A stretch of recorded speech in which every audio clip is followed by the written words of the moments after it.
¿Por qué la meta de sobrevivir al COVID-19 no es una verdadera meta? No te dejes engañar por mí. Por supuesto que sobrevivir es una meta. ¿Qué es lo que sucede?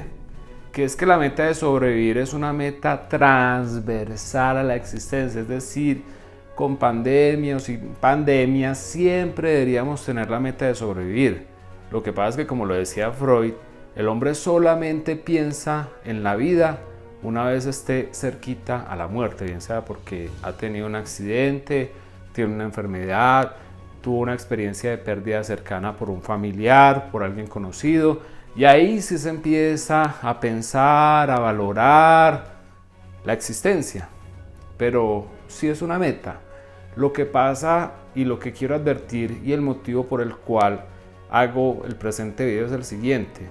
Si nos quedamos exclusivamente en la meta, en el hecho, en el enfoque de sobrevivir en épocas de dificultad, de pandemias, solamente nos concentramos en eso negativo de una enfermedad y eso va a generar que nos exaltemos, que nos angustiemos, que nos dé ansiedad, que nos den frustraciones, que nos den depresiones, y no se trata de eso. Es por eso que, por supuesto, manteniendo el enfoque en la supervivencia, al mismo tiempo yo tengo que hacer la tarea de preguntarme qué otras metas, qué otros objetivos, qué otros propósitos tengo que tener para que una vez suceda esto yo esté enfocado en qué es lo que quiero hacer, qué es lo que deseo ser.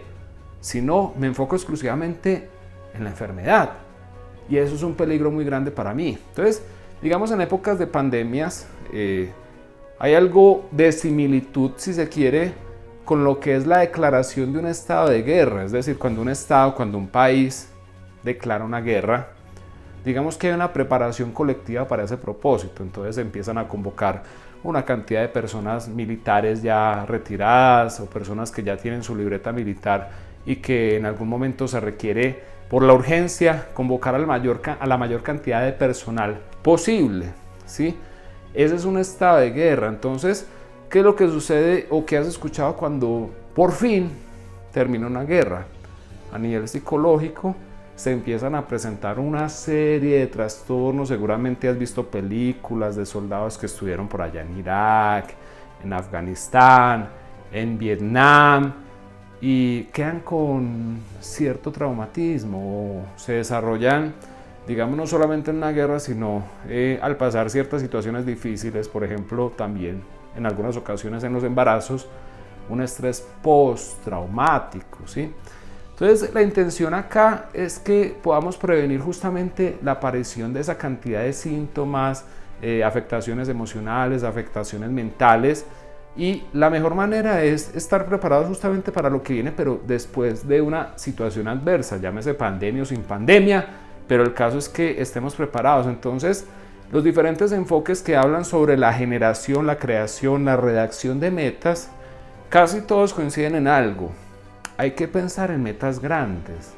No significa necesariamente que todas esas metas se vayan a alcanzar, pero por lo menos me dan ese propósito en el presente, en el día a día, de yo tener algo que hacer, y ese que hacer tiene un sentido muy importante, muy trascendental, porque es para cumplir una meta. Entonces, en ese sentido, digamos que me enfoco.